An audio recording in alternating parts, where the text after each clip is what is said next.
প্ৰশিক্ষণবিলাক দি দিব আৰু ইয়াৰ পৰা বিশ্বৰ ব্ৰহ্ম ইঞ্জিনিয়াৰিং কলেজৰো দুজন আছে, যেনেকে মেডাল চান মহেংকাম, তেখেতো নাই ইয়াতেও ওচৰৰেতো এখেতসকল। গতিকে মেইন যিটো খোৱা লোৱাৰ ব্যৱস্থাই ইহঁতক কৰা হৈছে।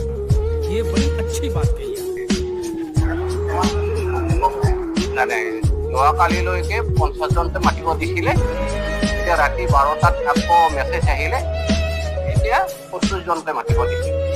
কিছুমান যদি ইয়াতে 50জনৰ পিছতো আহিছে না আমি কল নকৰা কৰি তেখেতসকলকো মানে ইয়াত ট্ৰেইনিং কৰিব দিছে। क्या बात है सर, क्या बात है सर, क्या बात, ये बात है। अरे सर क्या बात। এতিয়া 60 হৈছে। এইটো আপোনাৰ এটা গ্ৰুপততো 3জন হ'ব, আপোনাৰ 15টা গ্ৰুপমান হৈ যাব ইয়াতে।